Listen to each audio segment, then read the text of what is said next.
Finally, I have the third piece to the puzzle, and that is the Viltrox 33mm in their Cine lineup.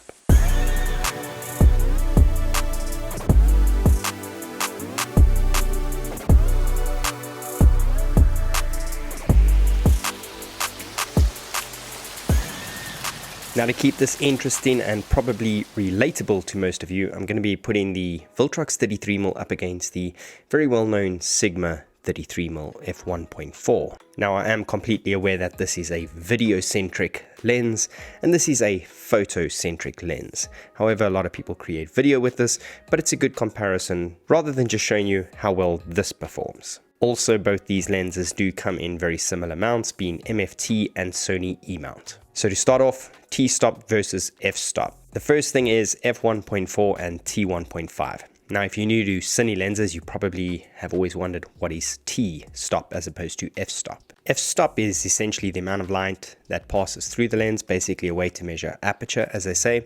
But T-stop is the actual amount of light that passes right through the lens and hits the sensor, as opposed to just the amount of light coming into the lens. Basically what that means is T-stop is the perfect way to measure the light hitting the sensor. In other words, if you had 3 f1.4 lenses and you put them all on your camera, you'll notice that the exposure may not be identical across all f1.4 lenses. However, that's very different with T-stop. T-stop is perfect. If you set this lens to T2 and you put the other one on in the set that is T2, your exposure is identical. And I'm going to blow your mind with f1.4 and T1.5 because a lot of people believe that the f-stop is always a lot brighter. Range.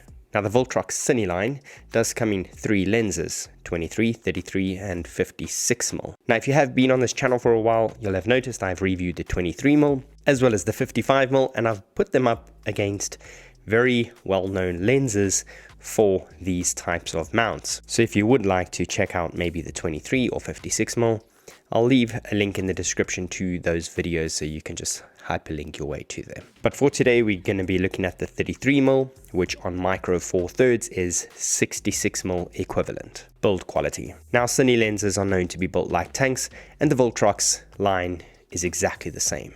Solid, heavy metal, and they feel great in the hand. Manual focus ring, manual aperture ring, or T-stop ring. The focus ring is smooth like butter. It's got a very nice resistance to it. It feels great, dead silent. However, the T-stop is also insanely smooth, maybe a little bit too smooth. If you are a handheld kind of guy and you rock everything handheld without, say, a follow focus wheel or a motor, you could accidentally bump the T-stop and let it shift a bit. But once you've gotten used to not bumping it, or you've got it on a rig, that never happens. Now, when it comes to Cine lenses, unlike the Sigma counterpart for photos, it has some form of metal feel, like a cold to the touch kind of metal feel, but the majority of it just feels pretty plasticky and light, as opposed to Cine lenses have this weight to it. Now, a weighted down rig definitely delivers a lot more smoother footage. That's something to keep in mind. Also, this is around $400 to $415, and this is around $290. So very comparative in terms of focal range, T-stop, f-stop, and pricing basically just puts them both at affordable lenses, even though they're not the exact same price. 3 reasons to go Cine. Now, there are 3 very important reasons to go Cine lens. A lot of people contact me and they ask me, should they go over to a Cine lens? And the answer is yes. If you're into a lot of video and you do a lot of video work, Cine lens is the way to go. And I'll give you those 3 reasons. The first is color. One of the biggest things when it comes to video, and this is usually because most video guys nowadays aren't filming in RAW. So when it comes to color and white balance, it's very tricky from shifting from one lens to another lens in your bag, and the scene just looks entirely different, especially when you have no control over the scene, being an event or whatever it may be. But with Cine lenses, they're designed to keep the color exactly the same across the entire range. And that makes a huge difference when you're filming, especially when you're taking lenses off your camera and you've already set your white balance.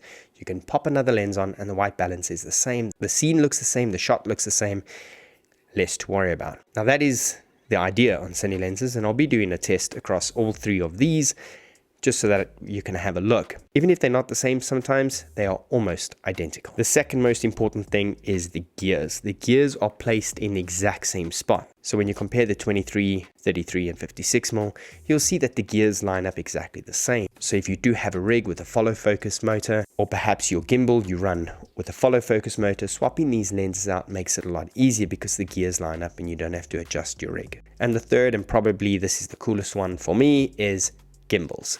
Using a gimbal is amazing. It's something that I absolutely love to do. I do a lot of gimbal work. It's smooth, it's fantastic, and when you mix it up with handheld footage, it looks great. Swapping lenses out when you've got Cine lenses and they're all the same size in terms of footprint and length. However, the weight might differ, being a few grams, but it doesn't make much of a difference to the gimbal. One of the most difficult parts about swapping lenses on a gimbal is due to the size, and that's because it creates a very unbalanced gimbal. But when the lens is almost the same footprint, weight's almost the same, you don't have to rebalance it. The results. Now this is exactly what you came here for, so I am going to show you. So for these tests, I've taken the 33mm T1.5 Viltrox, set it to T1.5 maximum aperture, and I have manually focused it to Michelle's face using focus peaking. On the Sigma, I have used spot focus, so it's not on continuous autofocus, so Michelle stands dead still, she sways from left to right, so she stays in the same focus plane, and this will give us the best way to look at sharpness. Bearing in mind, none of these have been filmed with ND filters, so the shutter speed has been cranked up just so that I can get you the clearest picture and show you exactly what the lens itself looks like. This is the Viltrox at T1.5. And this is the Sigma at f1.4.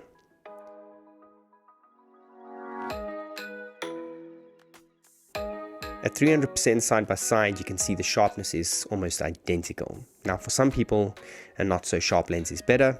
And in fairness, sometimes video does look a little bit smoother or better or more cinematic, if you will, with a slightly not so over sharpened digital lens.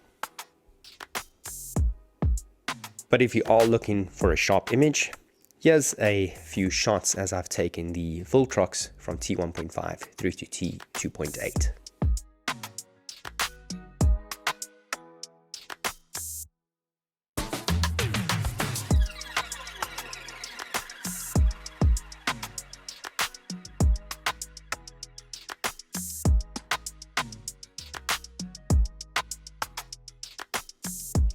Now the best part about the side-by-side comparison is the bokeh for me.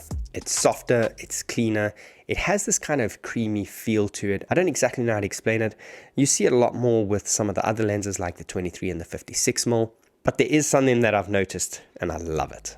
It almost looks like the bokeh warps around in a circle.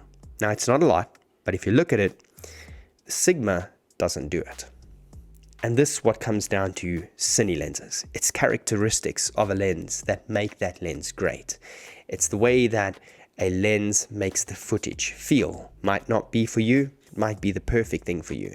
And this is why a lot of filmmakers and directors fall in love with certain lenses. And if you're wondering about that brightness from T1.5 to f1.4, here's a side-by-side. You can see that the T1.5 is marginally, possibly brighter than the f1.4. This kind of explains the scenario that f1.4 is a little bit exaggerated because it's not measuring the light all the way through. Basically what I'm saying is if you see a lens that is say T2, that is pretty much going to be your f1.8 kind of lens. So it's just something to remember. A few more super cool things about the entire Viltrox range. It has a good 153-degree focus throw. The breathing of the lens, which is how much it zooms essentially when you focus from the maximum distance to the closest distance, is marginal across the entire Viltrox range. A lot of these manufacturers have been able to develop really good minimal focus breathing. It has 14 aperture blades, and that's why the bokeh is so soft. The multi-layer nanocoating is the reason why the chromatic aberration on a T1.5 lens of this price is so damn good. A lot of Cine lenses, usually below the T2 mark, will show chromatic aberration. And the sun flares. If I tell you that the sun flares on this is great, they're really great. T1.5 looks beautiful. As soon as you hit T5.6 and you go above, you get that starburst kind of effect. It's very nice to be able to achieve that without having to stop to, say f8 or f11. So if you are considering moving over to Cine lenses, is it worth it? definitely. Just remember, if you are an autofocus lover, it's going to take you some time to get used to manual focusing absolutely everything. However, once you've done it, it becomes very, very easy, and you're almost able to focus much faster than autofocus that's built into your camera. Not just that, but if you are looking to spark the creativity back into your filmmaking, manual focus is the way to go. It allows you to be more creative, it allows you to see things differently and rack focus the way you could never do it before using autofocus. So that's it from me. Massive shout out to Viltrox for sending this through for me to take a look at. We've got a ton more cool reviews coming out. Thanks for watching, wherever you are in the world. Have a good day, good evening, good night, goodbye.